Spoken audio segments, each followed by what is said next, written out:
اعوذ باللہ من الشیطان الرجیم بسم اللہ الرحمن الرحیم سورہ القصص کا تعارف پیش کر رہے ہیں۔ نام سورہ القصص آیت نمبر 25 کے اس فکرے سے ماخوذ ہے۔ وَقَصَّ عَلَيْهِ الْقَصَصَ، یعنی وہ سورہ جس میں القصص کا لفظ آیا ہے۔ لغت کے اعتبار سے قصص کے معنی ترتیب وار واقعات بیان کرنے کے ہیں، اس لحاظ سے یہ لفظ بار معنی بھی اس سورہ کا عنوان ہو سکتا ہے، کیونکہ اس میں حضرت موسیٰ علیہ السلام کا مفصل قصہ بیان ہوا ہے۔ نمبر 2 پہ آتے ہیں زمانہ نزول۔ سورہ نمل کی دیباچے میں ابن عباس اور جابر بن زید رضی اللہ تعالیٰ کا یہ قول ہم نقل کر چکے ہیں کہ سورہ شورا، سورہ نمل اور سورہ القصص یک کے بعد دیگر نازل ہوئی ہے۔ زبان، انداز بیان اور مضامین سے بھی یہی محسوس ہوتا ہے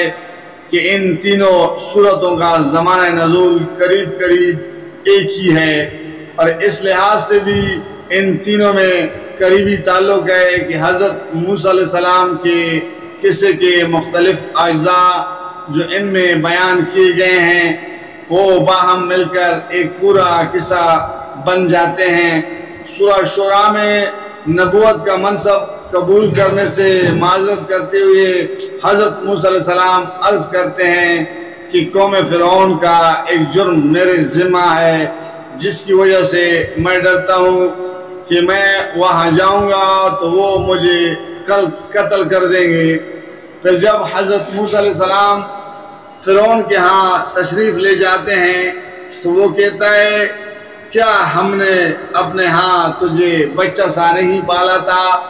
اور تو ہمارے ہاں چند سال رہا، پھر کر گیا جو کچھ کے کر گیا۔ ان دونوں باتوں کی کوئی تفصیل وہاں نہیں بیان کی گئی۔ اس سورہ میں اسے بتفصیل بیان کیا گیا ہے۔ اس سورہ نمل میں قصہ یک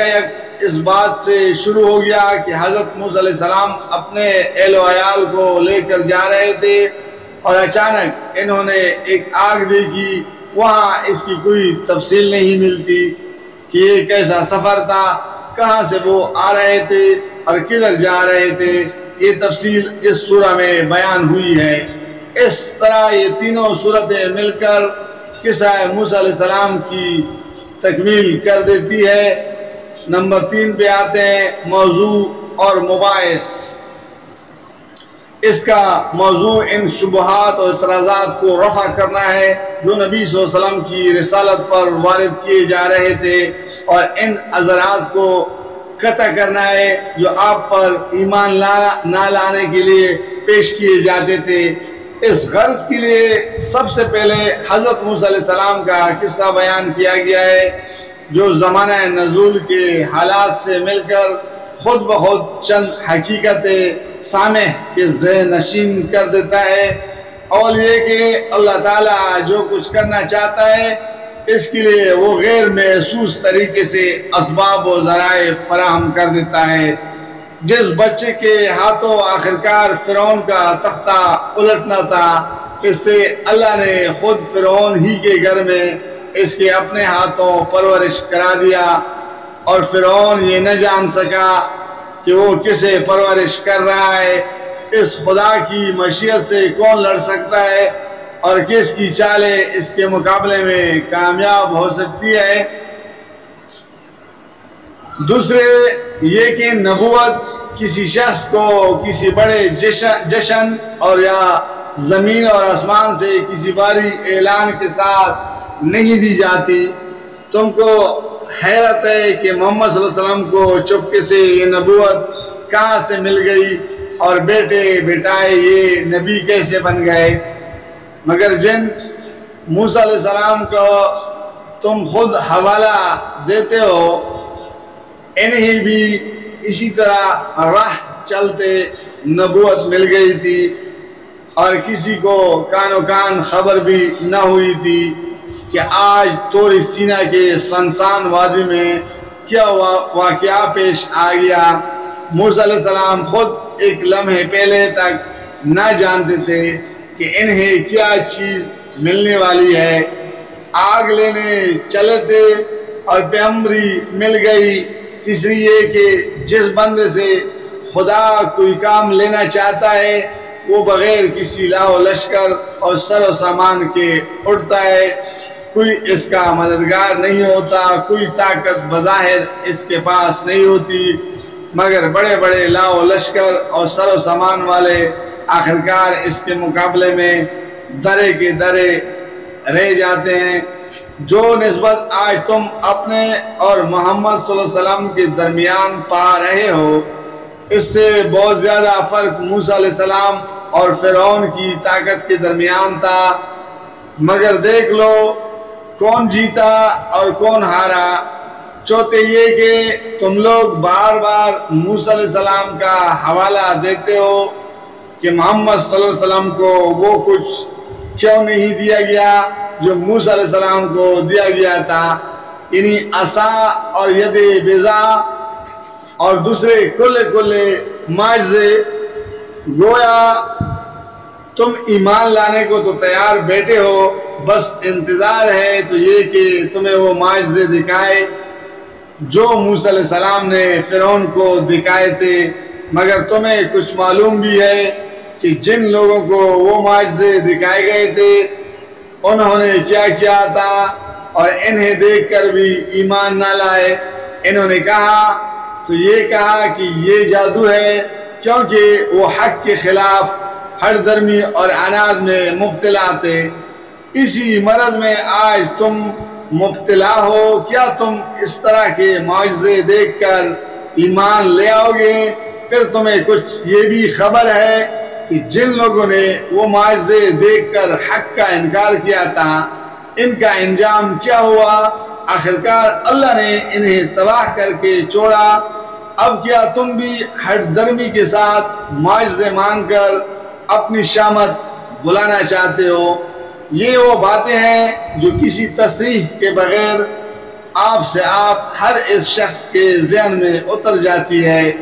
جو مکہ کے کافرانہ ماحول میں اس قصے کو سنتا تھا، کیونکہ اس وقت محمد صلی اللہ علیہ وسلم اور کفار کے درمیان ویسی ہی ایک کشمکش برپا تھی جیسے اس سے پہلے فرعون اور حضرت موسیٰ علیہ السلام کے درمیان برپا ہو چکی تھی۔ اور ان حالات میں یہ قصہ سنانے کے معنی یہ تھے کہ اس کا ہر جز وقت کے حالات پر خود بخود چسپا ہوتا چلا جائے، خواہ ایک لفظ بھی ایسا نہ کہا جائے جس سے معلوم ہو کہ قصے کا کون سا جز اس وقت کے کس معاملے پر چسپا ہو رہا ہے۔ اس کے بعد 5ویں رکوع سے اصل موضوع پر براہ راست کلام شروع ہوتا ہے۔ پہلے اس بات کو محمد صلی اللہ علیہ وسلم کی نبوت کا ایک ثبوت قرار دیا جاتا ہے کہ آپ امی ہونے کے باوجود 2000 برس پہلے گزرا ہوا ایک تاریخی واقعہ اس تفصیل کے ساتھ منوعن سنا رہے ہیں، حالانکہ آپ کے شہر اور آپ کے برادری کے لوگ خوب جانتے تھے کہ آپ کے پاس ان معلومات کے حاصل ہونے کا کوئی ایسا ذریعہ نہیں ہے جس کی وہ نشاندہی کر سکے۔ پھر آپ کے نبی بنائے جانے کو ان لوگوں کے حق میں اللہ کی ایک رحمت قرار دیا جاتا ہے کہ وہ غفلت میں پڑے ہوئے تھے اور اللہ نے ان کے لیے ہدایت کا انتظام کیا۔ پھر ان کے اس اعتراض کا جواب دیا جاتا ہے جو وہ بار بار پیش کرتے تھے کہ یہ نبی صلی اللہ علیہ وسلم اور معجزے کیوں نہیں لایا جو اس سے پہلے موسیٰ علیہ السلام لائے تھے۔ ان سے کہا جاتا ہے کہ موسیٰ علیہ السلام جن کے متعلق تم خود مان رہے ہو کہ وہ خدا کی طرف سے معجزے لائے تھے، انہی کو تم نے کب مانا ہے اور اب اس نبی صلی اللہ علیہ وسلم سے معجزے کا مطالبہ کرتے ہو؟ خواہشات نفس کی بندگی نہ کرو تو حق اب بھی تمہیں نظر آ سکتا ہے، لیکن اگر اس مرض میں تم مبتلا رہو تو خواہ کوئی معجزہ آ جائے تمہاری آنکھیں نہیں کھل سکتی۔ پھر کفار مکہ کو اس واقعے پر عبرت اور شرم دلائی گئی جو اسی زمانے میں پیش آیا تھا کہ باہر سے کچھ عیسائی مکہ آئے اور نبی صلی اللہ علیہ وسلم سے قرآن سن کر ایمان لے آئے، مگر مکہ کے لوگ اپنے گھر کی اس نعمت سے مستفید تو کیا ہوتے، ان کے ابو جہل نے الٹی ان لوگوں کو کلم کلا بے عزتی کی تھی۔ آخر میں کفار مکہ کے اس اصل عذر کو لیا جاتا ہے جو نبی صلی اللہ علیہ وسلم کی بات نہ کا کہنا یہ تھا کہ اگر ہم اہل عرب دین شرک کو چھوڑ کر اس نئے دین توحید کو قبول کر لیں تو یک اس ملک سے ہماری مذہبی، سیاسی اور معاشی چودراہٹ ختم ہو جائے گی، اور ہمارا حال یہ ہوگا کہ عرب کے سب سے زیادہ بااثر قبیلے کی حیثیت کھو کر اس سرزمین میں ہمارے لیے کوئی جائے پناہ تک باقی نہ رہے گی۔ یہ چونکہ سرداران قریش کی حق اور دشمنی کا اصل محرک تھا، اور باقی سارے شبہات اور اعتراضات محض بہانے تھے جو وہ عوام کو فریب دینے کے لیے تراشتے تھے، اس لیے اللہ تعالیٰ نے اس پر آخری صورت تک مفصل کلام فرمایا ہے، اور اس کے ایک ایک پہلو پر روشنی ڈال کر نہایت حکیمانہ طریقے سے ان تمام بنیادی امراض کا مداوع کیا ہے جن کی وجہ سے یہ لوگ حق اور باطل کا فیصلہ دنیاوی مفاد کے نقطہ نظر سے کرتے تھے۔ جزاک اللہ، فی امان اللہ۔